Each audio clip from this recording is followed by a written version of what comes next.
ہم بات کرتے ہیں انشاءاللہ کہ گناہوں کے جو ہے وہ اثرات کیا ہیں انسان کی زندگی پہ، اور کیوں انہیں چھوڑنا چاہیے اور کیوں ہمیں موٹیویٹڈ رہنا چاہیے انشاءاللہ کہ گناہوں سے بندہ دور رہے۔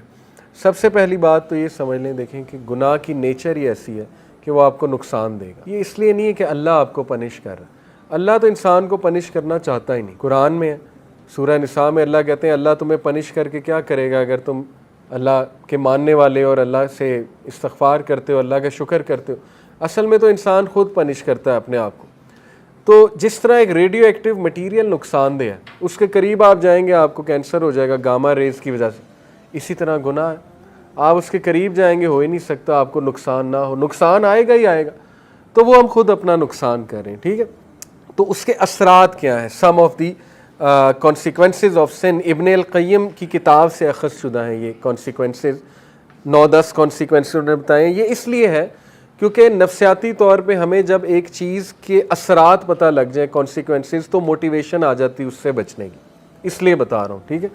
پہلی چیز ہے جی کہ نالج سے ڈپرائیو ہو جانا، جتنا بھی آپ کو علم تھا جو بھی تھا اس سے ڈپرائیو ہو جاتا ہے انسان، کیونکہ نالج لائٹ ہے، نور ہے، گناہ جو ہے وہ نور کو لے لیتا ہے۔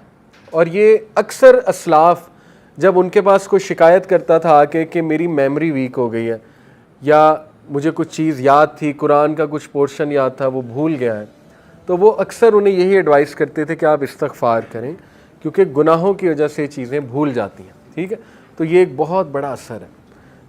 اللہ معاف کرے کسی نے قرآن حفظ کیا ہوا ہے اور وہ بالکل نکل گیا ہے دل سے، تو یہ ایک فکر کرنے والی بات ہے، اور اس کو کوشش کرنی چاہیے اس کو واپس لائے اور اپنے گناہوں کو بھی ظاہر ہے ان سے توبہ کرے۔ دوسری چیز، رزق کا چھن جانا۔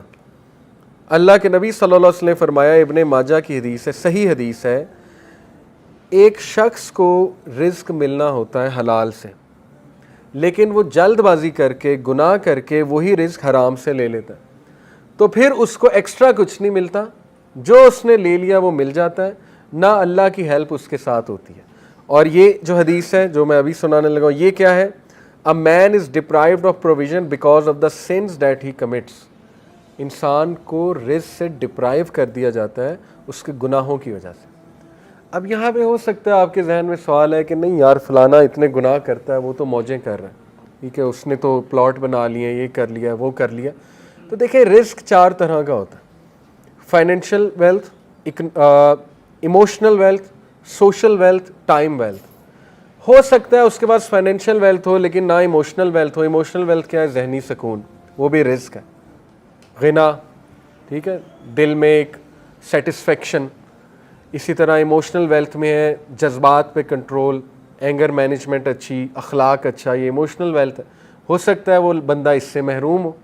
آپ نے کئی لوگ دیکھے ہیں کچھ بھی نہیں کھانے کو لیکن ذہنی سکون ہے اللہ کی طرف سے، اولاد دی اللہ نے، اولاد پل بھی رہی ہے ماشاءاللہ، اور نیک اولاد ہے، ٹھیک ہے، سب کچھ ہے، تو کیا یہ رزق نہیں ہے؟ بالکل ہے۔ سوشل ویلتھ اسی کو کہتے ہیں کہ آپ کی اولاد اچھی ہے، آپ کی بیوی اچھی ہے، آپ کا جو ہے وہ گھر والے اچھے ہیں، آپ کے ساتھ لائل لوگ جمع ہو گئے، تو وہ بھی رزق ہے۔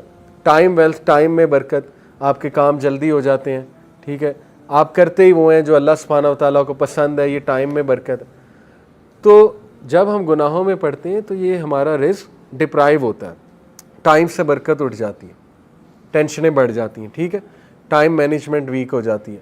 نمبر 2، آپ دیکھیں نا گناہوں میں وقت کتنا ضائع ہوتا ہے۔ اللہ معاف کرے اگر ایک گناہ عادت بن چکی ہے، 4 گھنٹے 3 گھنٹے لوگ اس میں پڑے رہتے ہیں، ٹھیک ہے، اور وہ ضائع ہو رہا ہے وقت۔ سوچیں کتنا وقت ہم جوانی کا ضائع کر دیتے ہیں، ٹھیک ہے، ان چیزوں میں، اللہ معاف کرے۔ تو اس سے نکلنا ہے، اپنے آپ کو موٹیویٹ کرنا ہے۔ پھر آپ دیکھیں سوشل ویلتھ، ہمارے ساتھ لوگ ہی ایسے آ جائیں جو ہمیں کھانے کو تیار ہیں اور بس ان کی نظر ہماری دولت پہ ہو، تو پھر یہ کون سا رزق ہے؟ اس کا مطلب ڈپرائیو ہو رہا ہے اور گناہوں کی وجہ سے۔ پھر آپ دیکھیں ایموشنل ویلتھ، ذہنی سکون ہے ہی نہیں، ہر وقت ٹینشن ہے، ہر وقت سٹریس ہے، ہر وقت پریشانی ہے، ہر وقت منہ پہ شکایت ہے، تو اس کا مطلب گناہوں کے اثرات آ تو رہے ہیں۔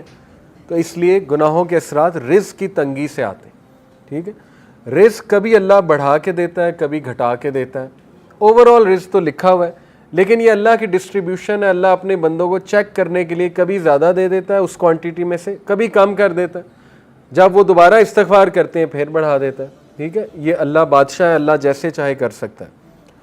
نمبر 3، اللہ اور بندے میں ایک لا تعلقی، سینس آف ایلینیشن، جو بہت بڑی پنشمنٹ ہے، اللہ معاف، بلکہ سب سے سیریس بات ہے یہ، جب آپ اللہ سے دور ہو جائیں اور ایک ڈسٹینس فیل کریں اور ایلون فیل کریں.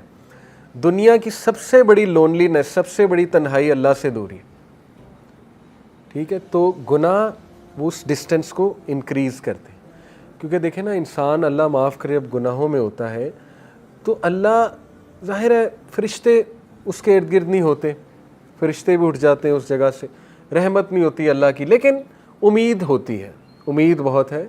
اللہ گناہ گاروں کو ہی معاف کرتے ہیں، آبویس سی بات ہے. اللہ ضرور ہوتے ہیں بندے کی طرف محبت سے دیکھ بھی رہے ہوتے ہیں، چاہتے ہیں بندہ نکل آئے اور بندہ جو ہے مجھ سے دعا کرے، مجھے پکارے، لیکن گناہوں کی وجہ سے آہستہ آہستہ یہ ریلیشن ویک ہوتا جاتا ہے.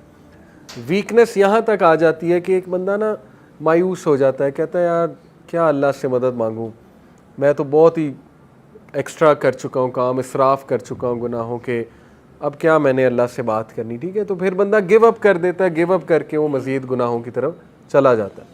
اس لیے اس ڈسٹینس کو کم کرنے کے لیے استغفار کرنا، گناہوں سے توبہ کرنا، گناہوں کو چھوڑنا، تاکہ آپ اللہ کے قریب آ جائیں اور اس ریلیشن کو انجوائے کریں. خالق کے ساتھ جو ریلیشن ہے نا، وہ سب سے خوبصورت، سب سے ہیلدی ریلیشن ہے، سب سے بیوٹیفل ریلیشن ہے، اور انسان خوش ہو جاتا ہے خالق کے ساتھ ریلیشن سٹرونگ کر کے. ٹھیک ہے. یہ چوتھی چیز، things become difficult for him so that he does not turn his attention towards any matter but he finds the way blocked or he finds it difficult. کام مشکل ہونا شروع ہو جاتے ہیں گناہوں کی وجہ سے. میں نے جیسے کہا رزق میں تنگی آ جاتی، اس طرح کاموں میں بھی مشکلات آنا شروع ہو جاتی ہیں. اچھا خاصا کام کوئی تھا، ہونے لگا تھا، ایک دم مشکل بن گیا، رکاوٹ آ گئی. ٹھیک ہے، تو اس موقع پہ بندے کو استغفار بڑھانا چاہیے، اپنے گناہوں کی توبہ کرنی چاہیے اس موقع پہ. ٹھیک ہے، تاکہ وہ اٹکا ہوا کام جو اللہ کی رحمت سے وہ ٹھیک ہو جائے. ایک اسلاف تھے، سلف تھے، ان کا واقعہ ہے کہ وہ قرآن حافظ تھے. تو انہوں نے ایک کرسچن عورت تھی، اس سے انہیں محبت ہو گئی. بہت خوبصورت عورت تھی وہ، تو ظاہر خوبصورتی کی وجہ سے وہ اٹریکٹ ہوئے. اس کرسچن عورت نے ان کے سامنے شرط یہ رکھی کہ تم اسلام چھوڑ دو، اسلام چھوڑ کر جو ہے نا وہ پھر تم مجھے پالو گے. تو وہ جو سلف تھے انہوں نے بات مان لی، اللہ معاف کرے. He left Islam for the sake of women, اس سے امپریس ہو گئی. اور پھر جو ہے وہ ایک بار کہیں سے گزر رہے تھے تو قرآن کی جو ہے نا وہ یہ آیت ان کے سامنے آئی، سورہ حج کی، کہ لوگوں میں سے کچھ ایسے ہیں جو ایج پہ کھڑے ہوئے ہیں، جب تک انہیں اچھائی آ رہی ہے وہ اللہ کی طرف ہے، اور جب انہیں کوئی مشکل آتی ہے تو وہ اسلام سے چلے جاتے ہیں. اور ایسے لوگ دنیا میں بھی خسارے والے ہیں، آخرت میں بھی خسارے والے ہیں. تو وہ اتنا روئے یہ آیت سن کے کہ اللہ نے مجھے میسج دے دیا ہے. انہوں نے توبہ کی اور واپس آئے.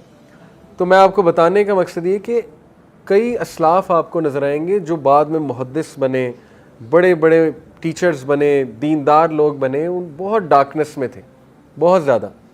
جیسے عبداللہ بن مسلم کا واقعہ ہے، امام بخاری کے ٹیچر، شرابی تھے، شراب چھوٹتی ہی نہیں تھی. ٹھیک ہے، شراب کے نشے میں دھت تھے. ایک دن امام الشابی آئے، جو کہ اس دور کے بہت بڑے محدث تھے. گدھے پہ سوار تھے وہ، کیونکہ رسول اللہ کی سنت ہے، گدھے پہ رسول اللہ نے سفر کیا ہوا ہے. انہوں نے بڑا مذاق اڑایا. عبداللہ بن مسلم نے شراب کے نشے میں دھت بے شرمی سے ان کے سامنے گئے، کہتے بھئی کون ہو تم لوگ، تمہارے ارد گرد جمع ہو رہے ہیں، کدھر سے آئے ہو؟ امام الشابی نے کہا جی میں محدث ہوں. انہوں نے کہا جی محدث کیا ہوتا ہے؟ امام الشابی نے کہا محدث ہوتا ہے جو حدیث سناتا ہے. تو انہوں نے بے شرمی سے کہا اچھا مجھے بھی سنا، دیکھتے ہیں مجھ پہ کتنی اثر کرتی ہے. شراب کے نشے میں دھت تھے تو انہوں نے حدیث سنائی کہ نبی اکرم صلی اللہ علیہ وسلم نے کہا جب تو شرم نہ کر تو جو چاہے کر.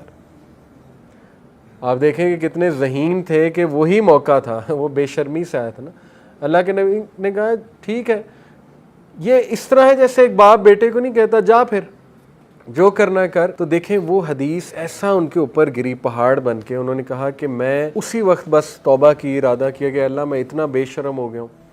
اور ماشاءاللہ آپ دیکھیں وہ عبداللہ بن مسلم امام بخاری کے استاد، ٹھیک ہے، حدیث کے حوالے سے.